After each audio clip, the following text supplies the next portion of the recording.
would it be possible, because I run a YouTube channel, would it be possible for me to ask you that on camera so I can hear Well, I've spoken about it before. I'm happy to do it. I'm happy to go into detail. Uncle that I was telling you that was in R&D is real adamant that he thinks the same exact thing. Well, the thing with the financial records, this is the one thing I'm not sure about. I mean, it could be true. The claim is that Jim Mars, who wrote my foreword, Jimbo's my buddy, claimed that the aircraft hit one specific part of the Pentagon, the back end. It kind of went around to this amazing, which it did, world-class maneuver. So good that the air traffic controller said, oh, there's got to be one of our F-16s, which, by the way, where have you guys been? Because it was that good. And pinpointed and ended up killing, supposedly, the accountants that Rumsfeld had charged with getting to the bottom of this. Exactly the day before. That's why I was just I don't know that this is true, but it could be. That's why I asked. I didn't know if you had actually done it. I should ask. I mean, Jim Mars said it. I'm inclined. I give him a lot of slack. If it is true, I think he's a good reason. If it is true, come on. That's a big lean towards the thing is, you know, the day before I looked they're into talking about it. This 2.3 trillion. It was 2.6, and it became 2.3, and then they got it. All that happened. We know Rumsfeld said this. The question is, does that mean they lost $2.3 trillion? I think the answer is no. But did they lose a whole lot of money? Yes, of course. Of course, a lot of that money gets siphoned out. Probably many billions. And but it might be. But the Pentagon's budget that fiscal year was $310 billion, 1/8 that amount. So how do you? Let me think about the logic. Here's Rumsfeld talking to the House Armed Services Committee in July of '01, stating we can't track $2.6 trillion in transactions. That's not the same as saying we've lost $2.6 trillion. They had 250 or so separate computerized accounting systems that didn't talk to each other. Right. And so you could see that money goes from here to here to here to here. Where the hell's the money?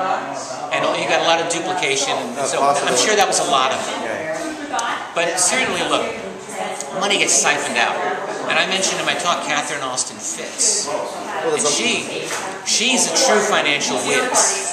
And she's written a number of articles. She wrote one classic called "What's Up with the Black Budget," which you should Google and read. I've seen interviews. I mean, I believe the black budget, whatever it is, what they want to do, has skyrocketed as far as intelligence, as far as us looking upon the internet, upon listening to everybody, and all those capabilities that have exceeded. They're trying to just. There's no control.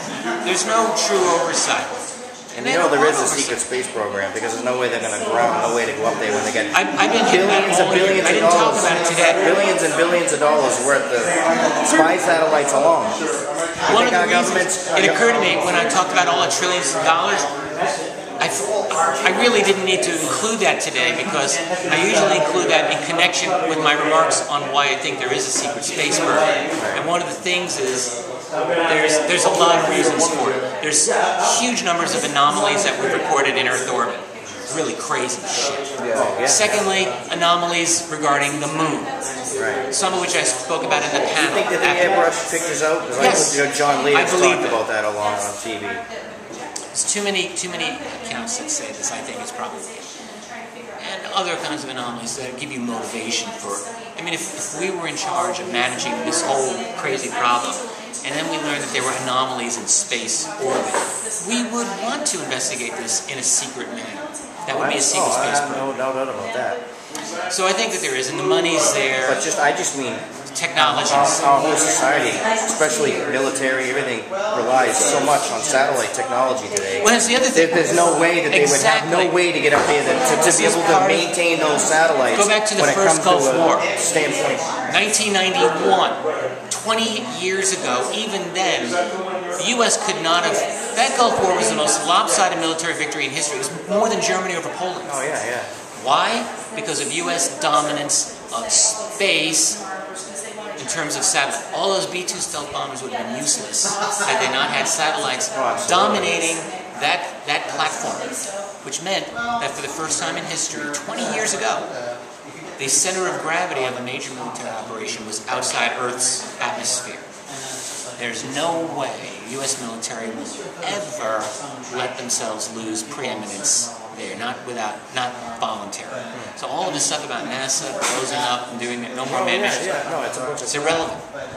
It's irrelevant to the military component of space civilian part anyways. The secret part's the military aspect of our program that's been going on, I believe, for a while. So, space is the primary importance to U.S. Navy and Air Force to dominate. Absolutely. Now, they have a problem because China they're not just rolling over and accepting all this, nor Russia.